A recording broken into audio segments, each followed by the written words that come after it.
I'm Colin Johanson, game director at ArenaNet on Guild Wars 2, and we're here at PAX East talking about Guild Wars 2. So, big feature that we want to talk about here today is the updates that we're making to PvP in our big feature pack that's going to be coming out next Tuesday. So there's a couple of big things that we're doing here.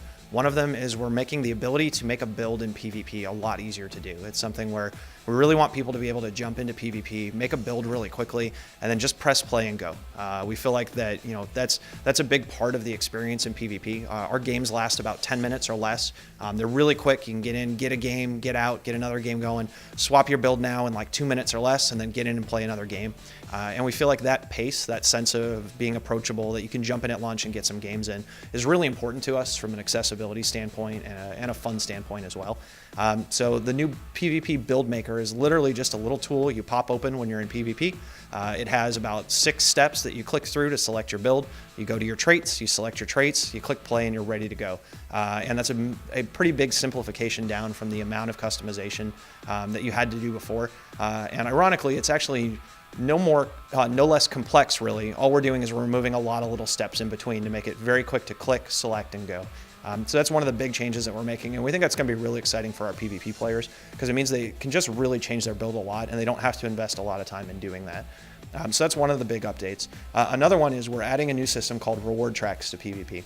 So when PvP initially launched in Guild Wars 2, you would play it, and there were a very limited set of rewards and progression and growth that you had out of playing in PvP matches. It was, to a certain degree, I would almost say it's almost a game within itself inside of Guild Wars 2.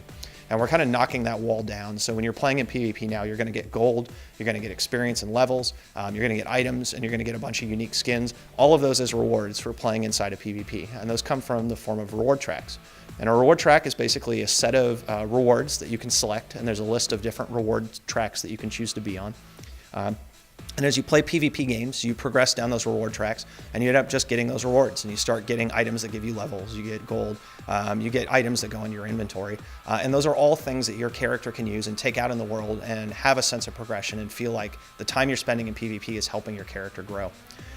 Now, it's important to note that we're still keeping our core philosophy in place, which is you can go in at level 1, make a brand new character, press the PvP button, jump into PvP, and you'll get set to max level with max stats, and you instantly can start playing against other people and be on completely equal footing.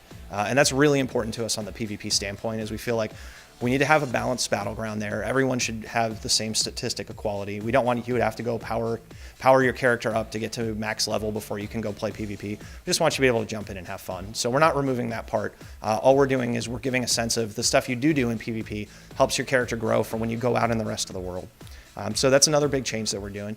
The third thing that we're doing for PvP is we're adding a new map and a new game mode to our custom arenas. And custom arenas are arenas that our players can own. They can set the rules themselves. They can set what maps happen in there. They can set how long the matches play. They can set passwords on it. They can set how many friends can get into them. They really get a lot of control over how the players play the game. And one of the things that we've seen recently is players have started running their own tournaments using the custom arenas of 2v2 tournaments and 3v3 tournaments, and they've been doing deathmatch mode, which is not a game mode we currently have. And so we figured if this is something our players are doing and they really love, let's go make them a map and let's go make a deathmatch mode. And so that we're adding that in this release is now all our players who've been doing those tournaments can take advantage of it. Everybody who hasn't can come in and check it out. So all the custom arenas will have a new map that is an actual deathmatch that they can actually start playing in as well. What does that open up from an esports perspective? The possibilities are pretty endless for the things that it opens up from us. I mean, certainly it's something where we're already seeing our players run tournaments and take advantage of that. And we want to continue to look at what are the things they're excited about, what are the types of tournaments that they're interested in, what is the type of competitive gameplay that they're interested in, and look at creating game modes that help support that. I think we're really showing that, like, when they get really excited about something, we're going to go and try to support it and allow that to grow from a sports perspective. We actually just recently announced, with players knowing that this stuff is coming to updates to PvP, we announced a big tournament at the end of this month, our Tournament of Legends, where players can actually start winning a lot of these awards that we're adding to PvP.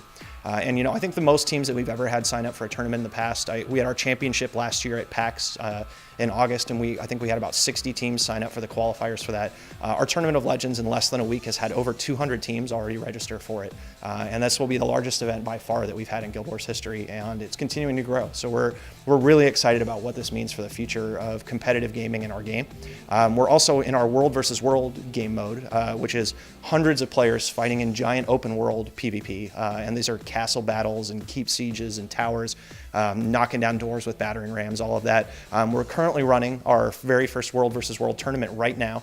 It's a, I believe, 9-week-long tournament with worlds grouped together into 3 leagues, and those leagues are all fighting it out for a ton of prizes as well. And similarly there, we've seen record numbers of players log into play. During the first week of the World versus World tournament, there were more people playing World versus World than we had going all the way back to the first month of launch a year and a half ago. And so that's just been awesome to see as well, and is really exciting for us for the potential growth of competitive, both in World versus World gameplay and in our PvP mode as well, for Guild Wars 2.